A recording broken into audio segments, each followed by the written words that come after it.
adalah arti hidup kami. Mengucap syukur buat hari yang luar biasa. Kami percaya Tuhan, Engkau hadir di tengah-tengah kami. Biar Allah Roh Kudus ambil kendali tempat ini. Biar Allah Roh Kudus mengurapi setiap kami. Biar kami dikuatkan, diubahkan, disembuhkan, dan dibangkitkan lewat kebenaran firman-Mu Tuhan.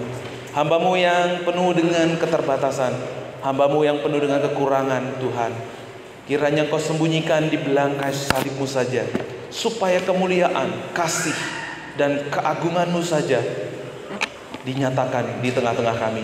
Terima kasih Tuhan, kami bersukacita dan menyambut firman-Mu dengan ucapan syukur. Di dalam nama Yesus kami berdoa. Sama-sama kita katakan amin. Silakan duduk. Salam. Ya. Boleh sapa samping kanan dan kiri kita, katakan aku bersukacita melihat-Mu ada di sini. Amin. Hari ini Bapak Ibu Saudara, kita akan belajar bersama-sama bagaimana kita sebagai gereja Tuhan akan dipakai Tuhan untuk melahirkan generasi anugerah. Bagaimana Tuhan mau kita menjadi keluarga-keluarga yang melahirkan generasi-generasi yang akan mengubah dunia ini. Ya. Kita bersyukur ya, karena hari ini saudara kita dibaptis. Itu sebagai bentuk dari iman mereka. Khususnya ada Joanna ya. Karena apa dia dibaptis? Karena itu warisan dari nenek, kakek, dan orang tuanya. Amin. Begitu juga dengan Popo dan juga Cici Baby ya. Kenapa dia mau dibaptis? Karena ada orang-orang yang mendoakan dia, anak, cucu, ya Popo ya, sehingga bisa percaya kepada Tuhan Yesus. Nah hari ini kita tentu rindu untuk melihat lebih banyak lagi orang-orang yang akan percaya kepada Tuhan. Lewat gereja kita, bagaimana kita melahirkan generasi-generasi, terutama anak-anak muda kita ya. Nanti kita melihat bagaimana Tuhan memakai generasi ini. Nah, saudaraku yang dikasih Tuhan, biasanya apa yang menjadi obsesi orang tua itu akan ditujukan oleh anak. Saya lihat Grace itu rajin belajar. 2 minggu yang lalu saya numpang di mobilnya baca buku. Kenapa? Mamanya juga kutu buku ya, suka dengan sekolah. Saya melihat anak saya Joyla itu suka nyanyi kalau di rumah. Kenapa? Mama papanya juga suka nyanyi. Apa yang menjadi obsesi dari orang tua akan ditunjukkan oleh anak-anaknya. Apa yang begitu penting buat orang tua akan menjadi hal yang penting buat anaknya. Minggu kemarin Yosia di wisuda ya. Bang Yosia, mana Bang Yosia? Selamat ya Bang Yosia ya. Iya. Karena mama papanya juga, ya apalagi mamanya ya guru ya, pasti nular ke anak-anaknya. Kalau kita mau melihat generasi yang akan lebih luar biasa dari kita, maka kita harus siap menjadi gereja yang memuridkan. Kita harus siap menjadi keluarga yang memuridkan. Kalau orang mama papanya, khususnya mamanya ya, suka ngumpul-ngumpul party-party, anaknya pasti suka ngumpul-ngumpul party-party. Betul ya? Kalau bapaknya ya, kalau di kampung kami itu di warung tua gitu ya, oh anaknya juga suka ke warung tua. Karena apa? Secara tidak langsung sebenarnya orang tua mengajarkannya kepada anaknya. Karena itu hari ini mari kita memberi pengaruh yang baik. Nah, waktu masa kecil sampai besar, pengaruh yang diberikan gak baik. Waktu dia besar, dia menentukan pilihan sama anaknya. Sering sekali orang tua Mana hormatmu sama papamu? Aku ini bapakmu loh. Aku ini mamamu loh. Padahal sejak dari kecil dia tidak memberikan pengaruh yang baik untuk siapa? Untuk anaknya. Kamu nggak anggap aku anakmu? Kamu nggak anggap aku mamamu? Masa kamu lebih dengarkan pacarmu daripada aku? Masa kamu lebih dengarkan tetangga daripada aku? Kenapa? Orang tuanya kehilangan pengaruh. Ternyata pengaruh yang diberikan selama ini pengaruh yang tidak baik. Tapi saya percaya kalau orang tua mengobsesikan pemuritan, mengutamakan pemuritan di tengah-tengah keluarganya, maka saudara akan menjadi orang tua yang tidak akan pernah kehilangan pengaruh dalam anak saudara. Amin. Dia akan dengar mamanya. Kenapa? Dia tahu mamanya adalah orang yang mengasihi dia. Dia tahu papanya adalah orang yang tidak hanya omdo sama dia. Maka dia akan bisa menentukan mana pilihannya. Dia tahu papanya itu, apa yang dikatakan papanya itu otentik. Apa yang dikatakan mamanya itu adalah kebenaran. Makanya dia akan condong sama orang tuanya. Tapi kalau orang tuanya suka berbohong gitu ya. Nah, nanti kalau ada orang rumah bilang mama nggak ada. Lalu ada tamu datang. Mana mamamu, Sianu? Tadi mama bilang, Bu, mama tadi bilang kalau ada orang datang bilang mama nggak ada katanya. Sehingga anaknya pun mulai. Karena apa? Tahu nggak Bapak Ibu Saudara, anak-anak kita itu adalah metal detektor yang paling baik. Sekarang ada alat metal detektor ya, tahu seseorang itu bohong atau enggak ya. Tahu nggak metal detektor yang paling canggih itu ada di keluarga Bapak Ibu. Tahu mama papanya, tahu kapan mama papanya bohong, tahu kapan mama papanya nggak bener, itu tahu dia. Papa kok gitu sih?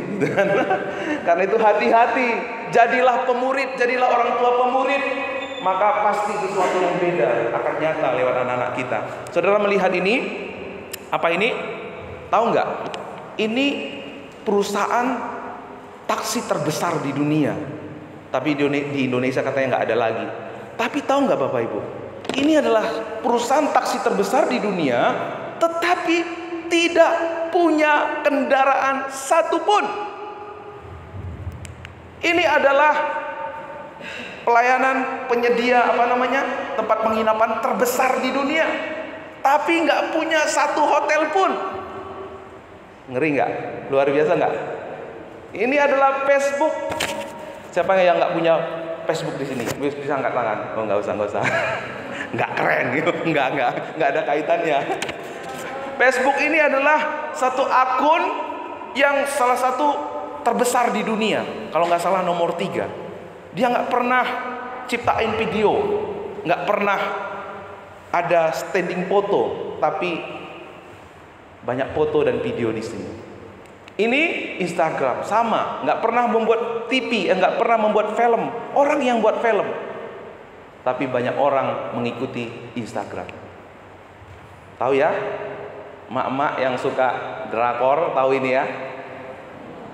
Nggak pernah buat film, tetapi salah satu perusahaan film terbesar di dunia. Ini tahu nggak apa? Artinya apa? Ketika kita melihat semua tadi, satu hal yang bisa kita simpulkan dalam hidup kita, bahwa dunia ini sedang berubah. Bahwa dunia ini sedang berubah. Artinya Bapak Ibu Saudara, kalau berapa tahun yang lalu ya Pak Kaliat pernah bilang kalau zaman dulu banyak bemo di kota Bogor ini. Tapi kalau sekarang kita mau cari bemo sulit ketemu. Karena sudah ada apa? Transpakuan, sudah ada modernisasi. Nah, kalau kita mau tetap pakai bemo, maka kita ketinggalan jauh. Asap di mana-mana.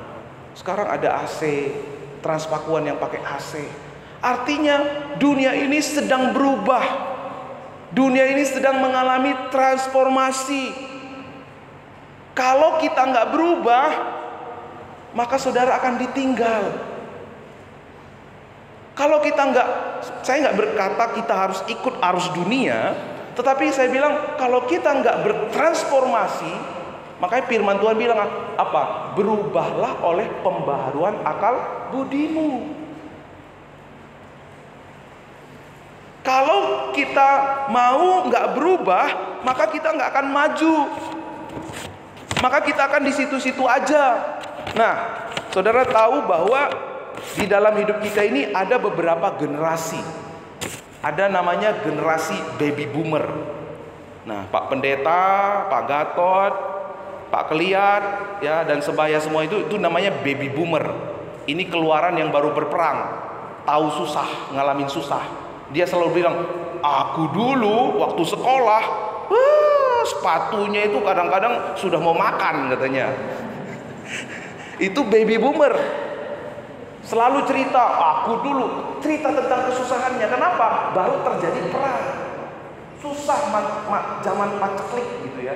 Tapi ada zaman yang kedua, itu namanya apa? Generasi apa? Generasi X. Generasi X itu, wah, Pak Daud, Mas Arif, itu udah mulai generasi X. Generasi yang mulai mengenal teknologi, handphone, komputer gitu ya, meskipun masih kaku-kaku gitu ya. Usia 37 sampai 51 itu usia generasi X. Lalu ada generasi Y, 22 sampai 36.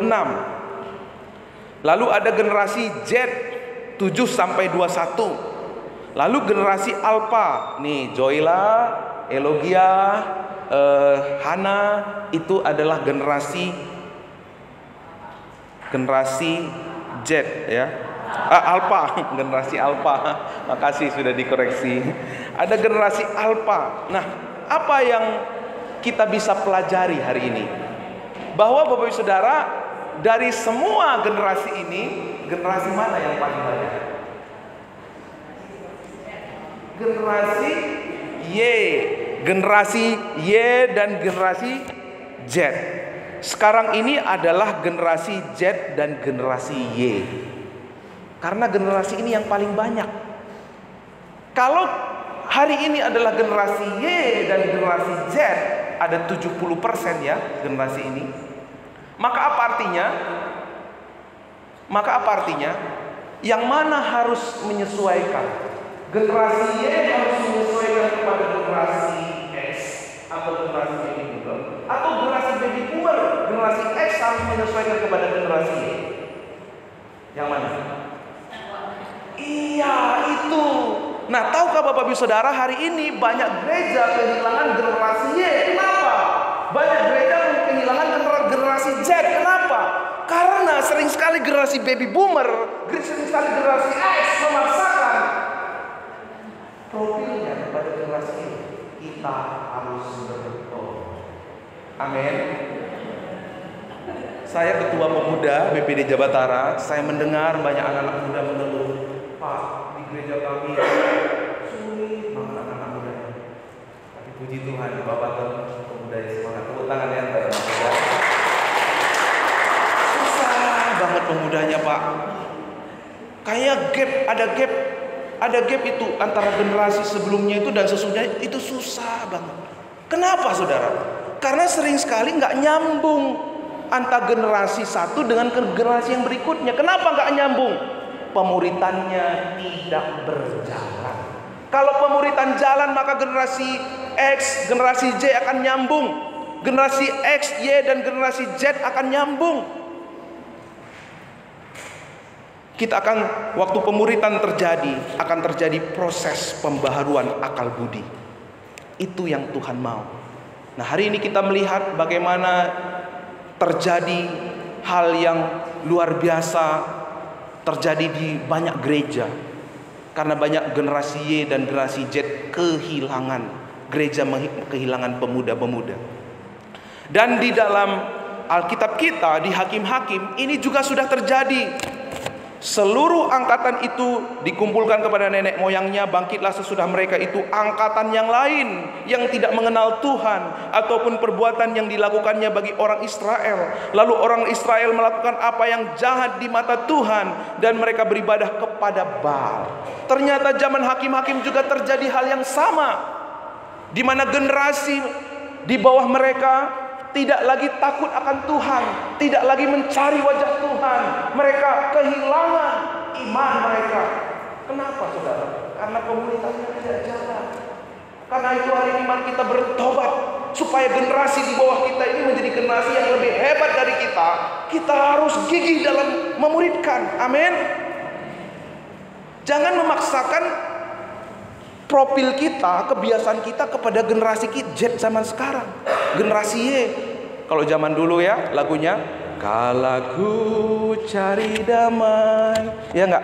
Pasti generasi baby boomer dan generasi X suka lagu ini. Tapi kalau generasi Y lagunya apa? Gerakanlah kekuatanmu ya Bapa. Ini lagu generasi Y. Nyaman kita, saya nggak nyaman, tetapi demi kerajaan Tuhan kita harus nyaman. Amin. Iya, karena kita masuk ke zaman mereka, bukan mereka masuk ke zaman kita. Kita yang harus menyesuaikan. Amin. Kita yang harus menyesuaikan mereka. Ngikutin, bukan lagi berkata kamu harus, kamu harus, kamu harus. Yang perlu kita sampaikan apa? Yang esensi. Nah, aku mau kamu ini berkati dari Papa. Yang esensi itu apa? Sampaikan. Jangan pakai kebiasaan kita untuk dipakai oleh mereka. Kita harus berani berkorban. Karena apa? Dia adalah, pemuda kita adalah aset kerajaan Tuhan. Nah, survei menunjukkan kepada kita dari ini yang dilakukan oleh riset yang dilakukan oleh Nehemia Institute, Barna Group, Lifeway dan seterusnya, bahwa 60% dari pemuda-pemudi gereja meninggalkan gereja. Ini bukan hanya kata saya, tapi ada datanya. Mas Arif selalu ngingetin, kalau ngomong itu harus datanya Pak, katanya. Ada datanya. Bahwa gereja kehilangan anak-anak muda. Kenapa? Barna Riset itu menunjukkan kepada kita, dan ini sudah dikonfirmasi juga oleh gereja-gereja di Indonesia, seperti ini terjadi. Dari semua generasi Y, ada 30% tidak mau ke gereja. Kenapa? Karena tidak menemukan Tuhan. Kedua, kenapa? Karena bosan di gereja. Yang itu diulang-ulang. Kenapa dia bosan? Karena dipaksakan, bukan profilnya. Profil generasi X, profil generasi baby boomer yang dipaksakan kepada mereka. Pasti mereka bosan. Lalu apa yang tidak relevan, tidak up to date. Yang ketiga apa? Banyak orang yang munafik. Kayak tadi, lihat orang tuanya pelayanan, tapi tidak seperti apa yang diimaninya. Ia sedang memberikan pengaruh yang buruk, yang tidak baik kepada anaknya. Lalu 40% itu netral. Artinya apa? Tergantung teman-temannya. Kalau teman-temannya lebih banyak yang setia ke gereja, dia ikut. Kalau banyak teman-temannya yang nggak setia ke gereja, dia ikut kepada yang nggak setia. 40% ini tergantung kesempatan dan pelayanan gereja. Lalu ada 30% setia ke gereja, percaya Yesus, dan cinta Alkitab. Ya. Survei menunjukkan, saudara, bahwa 3 dari 5 di bawah 15 tahun itu tidak terkonek dengan gereja. Ini satu hal fakta yang menjadi renungan buat kita. Dan fakta yang lebih menakjubkan, saudara, bahwa 19 dari 20 orang Kristen di interview, mereka bertobat dan menerima Kristus sebelum umur berapa? Umur 25 tahun. Setelah umur 25 tahun, 1 dari 10 orang yang percaya. Setelah umur 35, 1 dari 50 orang yang percaya. Setelah umur 45, 1 dari 200 orang yang percaya. Setelah umur 55, 1 orang, 300 orang dari 300 orang yang percaya. Setelah umur 76, 1 dari 700 orang yang percaya. Artinya semakin tinggi umur seseorang, semakin kecil kemungkinan dia untuk percaya Yesus. Dan umur yang paling banyak orang percaya kepada Yesus, umur berapa Bapak Ibu Saudara? Umur 25 tahun. Artinya Bapak, Tuhan bekerja di usia-usia mereka. Karena itu mari gereja kita memaksimalkan untuk pelayanan pemuda. Amin. Karena akan banyak pemuda-pemuda, banyak generasi yang akan diselamatkan. Kita dukung mereka, esensinya kita selalu ingatkan, tetapi ekspresinya silahkan. Mau ekspresinya seperti apa? Yang penting esensinya tetap dipegang. Saudara, kalau kita mau gereja kita bertumbuh, harus kita memperhatikan generasi ini. Jangan bilang, masih anak ingusan. Kalau kita merendahkan, meremehkan generasi kita sedang meremehkan masa depan kita.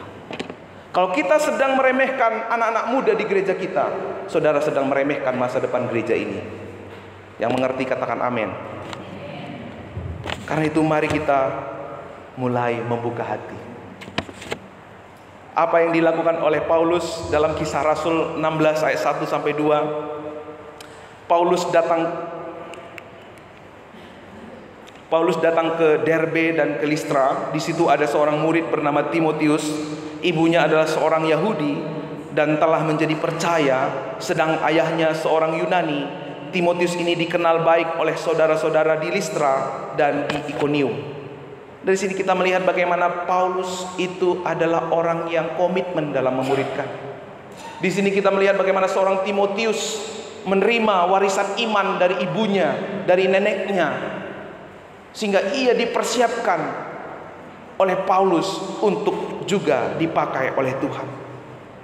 Mari kita menjadi gereja.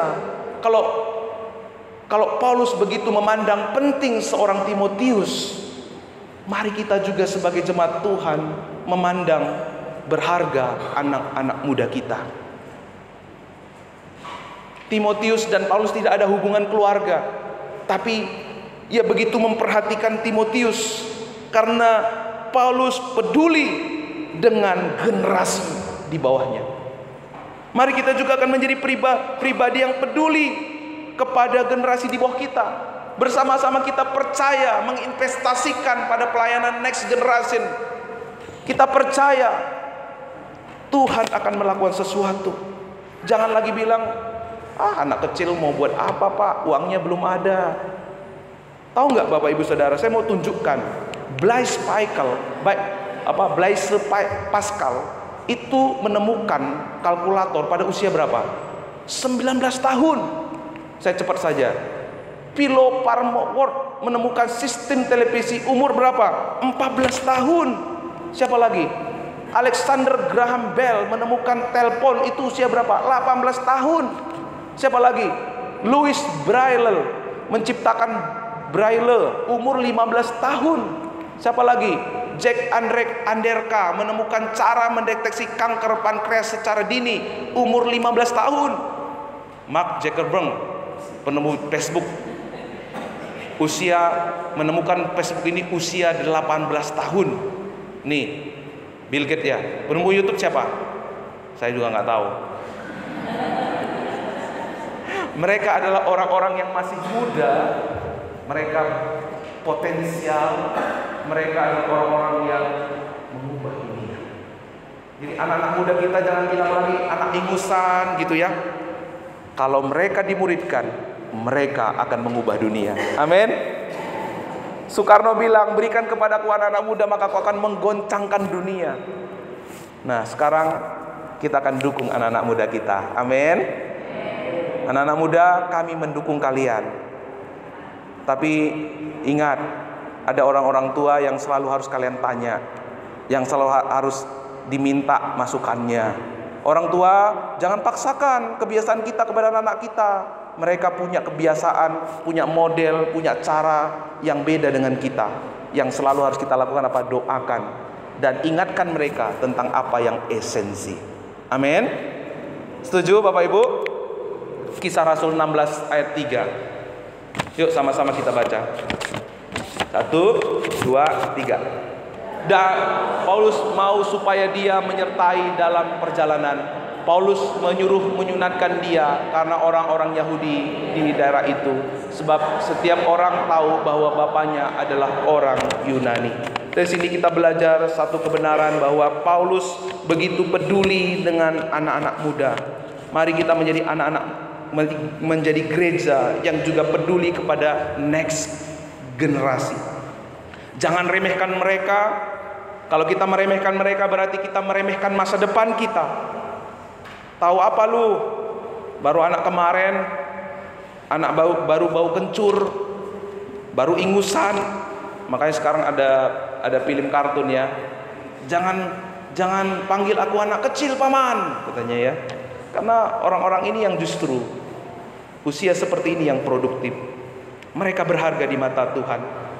Dukung mereka berkreasi, dukung mereka untuk maju, dan ingatkan mereka tentang yang esensi. Muridkan mereka, muridkan. Kalau mereka dimuridkan, maka apa yang terjadi? Mereka akan tertanam di gereja. Kenapa anak-anak muda sekarang banyak yang pindah-pindah gereja? Karena mereka tidak tertanam di gereja dengan baik. Bagaimana kita menanam seseorang dalam gereja? Dimuridkan. Sepanjang tahun ini sudah disampaikan bagaimana kita membangun komunitas, bagaimana kita punya VIP, bagaimana kita memuridkan. Ayo kerja, lakukan. Jangan puas dengan pengetahuan. Oh, aku udah tahu kok gereja itu harus menginjili kan? Iya, tahu. Aku tahu kok gereja itu semua memuridkan kan? Iya, tahu. Tapi kalau nggak melakukan, saudara, kita kan nggak akan melihat pekerjaan Tuhan yang luar biasa itu terjadi dalam hidup kita. Melalui pemuritan, generasi di atas kita akan nyambung dengan generasi berikutnya. Terikat, terhubung dengan baik, terkonek dengan baik. Waktu dia punya masalah, dia nggak akan cerita keluar sana. Waktu dia punya pergumulan, dia nggak akan cerita ke sembarangan orang. Dia tahu ada Bang Deo yang peduli, yang perhatikan sama dia. Ada Mas Justin, ada Mas Tito yang peduli sama dia. Dia akan cerita kepada anak-anak muda di gereja. Sehingga waktu dia cerita, justru dia menemukan pandangan yang baik, kebenaran yang baik. Di kisah 16 ayat 4 sama-sama kita baca. Dalam perjalanan keliling dari kota ke kota, Paulus, Silas, mereka termasuk Timotius, menyampaikan keputusan-keputusan yang diambil para rasul dan para penatua di Yerusalem dengan pesan supaya jemaat-jemaat menurutinya. Di sini dikatakan dalam perjalanan keliling dari kota ke kota, Paulus dan Silas itu termasuk Timotius. Artinya apa? Timotius ini selalu disertakan, selalu dilibatkan dalam pelayanan. Artinya Timotius menerima pembapaan, Timotius menerima pendampingan, Timotius menerima coaching. Ya tadi orang tua punya tugas yang besar mempersiapkan generasi ini. Selalu ingatkan yang esensi kepada mereka. Minggu yang lalu sudah belajar kita bagaimana memuridkan keluarga. Waktu saudara memuridkan anak-anak saudara, jangan biarkan mereka pulang gereja, pulang sekolah minggu, udah begitu aja. Jangan tanya, tadi belajar apa? Apa yang Tuhan mau? Tadi gimana sekolahmu? Bagaimana sikapmu? Apa kata firman Tuhan? Selalu coaching mereka, selalu berikan pembapaan kepada mereka. Jangan menjadi bapak-bapak yang disfungsi. Banyak bapak-bapak yang disfungsi, nggak berperan sebagai imam di tengah-tengah keluarganya. Lalu waktu anaknya aut-autan, yang disalahin siapa? Tuhan. Kenapa Tuhan anakku seperti ini? Yang disalahin Tuhan. Padahal dia tidak pernah berfungsi sebagai bapak yang sesungguhnya. Tanggung jawab pemuritan itu sangat besar, Bapak Ibu Saudara. Memang kalau kita bicara tentang pemuritan itu kabar baik atau kabar buruk? Pagi. Kabar baik atau kabar buruk? Kabar buruk. Kalau kabar baik semua pasti sudah memuridkan. Amin. Kenapa? Aduh, pemuritan lagi, penginjilan lagi. Itu kabar buruk. Tapi saudara, hal yang luar biasa saya temukan begini. Tanggung jawab memuridkan itu begitu besar, begitu sulit. Tapi saudara, waktu kita menjalankannya, saudara dan saya pasti gagal. Terus ngapain Pak kita memuridkan? Ngapain kita memuridkan kalau kita gagal? Karena dalam kita memuridkan bukan kuasa kita, Bu, bukan kemampuan kita. Makanya Tuhan bilang, aku akan memberikan kamu kuasa. Untuk kita memuridkan itu, kuasa siapa Bapak Ibu? Kuasa Tuhan. Kalau saya berkata saya berhasil dalam memuridkan, saya bohong. Saya berusaha mencuri kemuliaan Tuhan. Tapi pemuridan itu bukan pekerjaan kita. Pasti gagal. Tapi saudara, kita bersyukur, puji Tuhan, ada kuasa dan anugerah yang akan menyempurnakan, memampukan, dan membuat kita berhasil. Itulah kabar baiknya. Pemuridan itu adalah kabar buruk, tetapi ada anugerah Allah, ada Roh Kudus yang akan memampukan kita. Dia memberi kita kuasa. Dialah yang akan menyempurnakan dan memampukan kita. Itu adalah kabar baik. Amin. Waktu saudara memuridkan anak-anak saudara, saudara gagal, jangan bilang, jangan sok-sok saudara nggak pernah gagal. Jangan sok-sok saudara menutupi kesalahan saudara. Saudara bisa bilang, "Nak, papa ini bukan orang sempurna. Tapi puji Tuhan, dalam diri papa ini ada Roh Kudus yang memampukan papa untuk taat. Dan roh yang sama juga ada pada kamu." Saudara, pemuridan seperti ini adalah pemuridan yang otentik, jauh dari kemunafikan. Amin. Wow, papa ini bukan orang sempurna, tapi puji Tuhan dalam diri papa ada anugerah kuasa yang akan memampukan papa untuk taat dan setia. Dan anugerah yang sama juga ada pada kamu, yang akan memampukan kamu untuk setia dan taat kepada Tuhan. Saudara, mari kita membangun obsesi yang baru dalam keluarga kita. Obsesi itu apa? Kita menunjukkan, kita memuridkan mereka. Karena apa obsesi kita? Sebenarnya menunjukkan siapa Tuhan kita yang sebenarnya. Apa yang kau kasihi dalam hidupmu akan menjadi tuanmu. Apa yang menjadi kebanggaanmu, yang sadar saudara pajang di panggung utama dalam hidupmu, apakah itu uang, apakah itu karir, apakah itu jabatan, maka itu juga yang akan ditiru oleh anak-anakmu, oleh anak dan istrimu, oleh suamimu. Apa yang jadi obsesi, anggapan yang paling penting dalam hidupmu, apakah barang-barang mahal, apakah tas mahal, apakah mobil, apakah drakor, apakah dolar, apakah saham, apakah party-party dengan teman-teman, prestasi, bakat. Saya bilang saudara, waktu kita mempersiapkan anak-anak kita untuk berprestasi itu baik. Saya senang kalau pemuda-pemudi Gereja Baptis Pabaton itu adalah orang anak-anak yang berprestasi. Tapi saudara, saya ingatkan, prestasi mereka seperti tidak pernah bisa membawa mereka. Prestasi orang-orang mereka itu suatu saat akan menyerang, suatu saat mereka akan tua. Uang yang mereka kumpulkan dari muda suatu saat tidak bisa nolong mereka. Tapi kalau kita menginvestasikan, mengobsesikan, menanamkan, memuridkan mereka tentang iman yang sejati, itu yang akan membawa mereka kepada kekekalan. Yang setuju katakan amin. Semua sifatnya panah, tidak pernah memberi kepuasan, tidak pernah memberi kedamaian yang sejati. Semuanya itu tidak akan untuk selama-lamanya ada dalam diri mereka.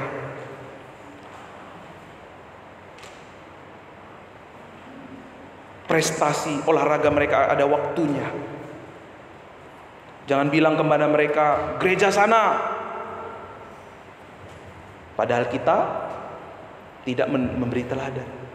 Dia akan berkata, Mama suruh aku gereja. Mama kemarin aja gara-gara ngumpul sama teman-teman mama nggak ke gereja katanya. Ada istilah apa? Mangkisi, mangkidu. Ketek gede jadi contoh ketek cilik. Bener ya? Kalau guru kencing berdiri, maka muridnya akan kencing berlari. Dalam Kisah Rasul 19 ayat 8 dan 10 ini, bagaimana Paulus melibatkan Timotius itu untuk konsisten, untuk berapologetika, untuk diskusi. Ya, jadi saudara sekarang berubah fungsi sebenarnya. Ada namanya persekutuan doa. Tapi sebenarnya tahu nggak saudara? Arti kata persekutuan itu diambil dari kata apa? Sekutu. Betul ya? Apa artinya sekutu? Ngobrol, diskusi. Tapi sering terjadi bagaimana dengan ibadah-ibadah zaman sekarang? Ada nggak diskusinya? Karena waktu kita diskusi, di situ terjadi proses pemuritan.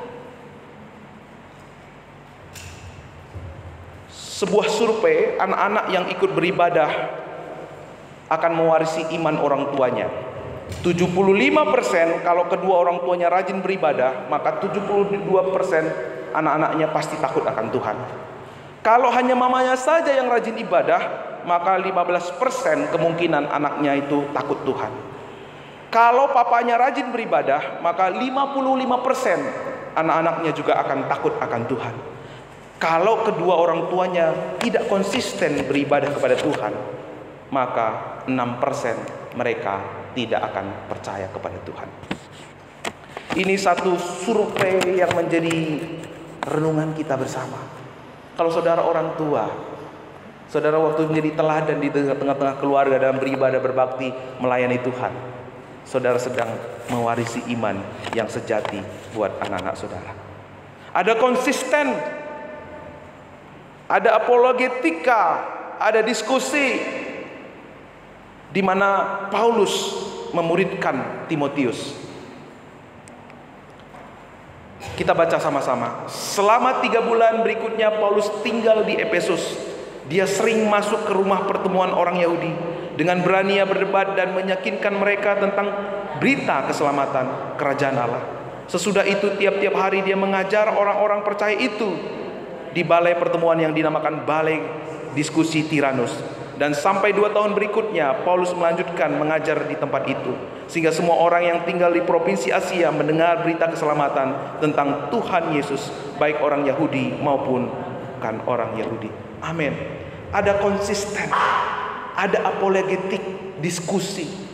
Nah, kalau misalnya anak-anak muda kita tidak tahu tentang apologetika kekristenan, tidak tahu yang esensi, bagaimana mereka bisa menghidupinya?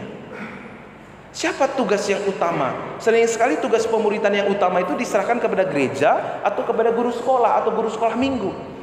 Tugas yang utama itu sebenarnya apa? Orang tua, Bapak Ibu. Karena dia setiap hari bertemu dengan orang tuanya. Sampaikan kepada mereka apa yang esensi. Latih mereka, jangkau mereka dengan kasih Tuhan. Latih mereka, utus mereka. Sebab itu dikatakan di dalam 2 Timotius 2 ayat 2, apa yang telah engkau dengar daripadaku di depan banyak saksi, percayakanlah itu kepada orang-orang yang dapat dipercaya, yang juga cakap mengajar. Ya, ada istilah passing the baton, meneruskan tongkat estafet dari generasi sebelumnya kepada generasi di bawah kita. Saya bersyukur ya, salah satu visi misi dari GGB itu apa? Relevan. Mari kita terapkan visi misi gabungan gereja baptis. Relevan, tidak memaksakan profil kita kepada generasi di bawah kita. Biarkan mereka berkreasi. Yang perlu kita lakukan apa? Selalu ingatkan mereka yang esensi. Waktu melihat mereka lagi sedih, ajak mereka ngobrol, diskusi. Kamu ada waktu, ngape yuk. Saudara punya mobil, pakai mobil saudara untuk ngangkat mereka. Saudara punya waktu, pakai waktu saudara. Saudara punya uang, pakai uang saudara untuk memotivasi mereka. Karena generasi ini sangat berharga di hadapan Tuhan. Bayangkan kalau kita mau naik kereta api seperti zaman dulu, pasti jadi masalah besar kan? Nggak bisa. Sekarang udah ada kereta komputer lain yang nyaman. Kalau kita paksakan seperti ini, nggak bisa lagi. Karena anak-anak zaman sekarang beda dengan anak-anak zaman dulu. Zaman dulu suka manjat-manjat, tapi coba sekarang disuruh manjat-manjat Perdi gitu, disuruh manjat-manjat, mau jadi apa kan? Nggak zamannya. Kalau zaman saya suka manjat-manjat, makan jambu biji aja di atas pohon ya, di atas pohonnya sambil ngekop-kop gitu ya. Sekarang nggak bisa lagi, Bu. Jangan paksakan kayak gitu. Amin. Yang perlu orang tua lakukan adalah kita mengingatkan mereka tentang yang esensi.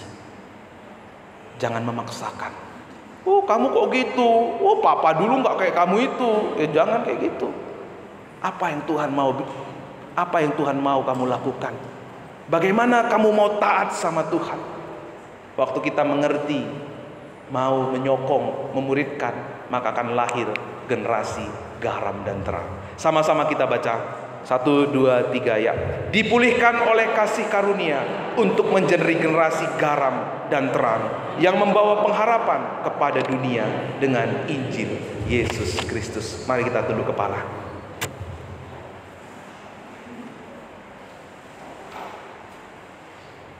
Mari Bapak Ibu Saudara, kita berdiam diri di hadapan Tuhan.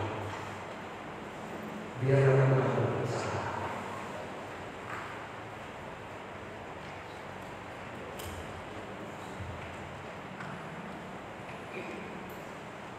Apakah engkau selama ini sudah menjadi orang tua yang memberikan anak? Apa yang selama ini menjadi obsesi saudara sebagai orang tua? Apa yang hal yang saudara tahu utama dari hidup saudara sendiri? Sudahkah mewarisi iman sebagai obsesi saudara yang tahu?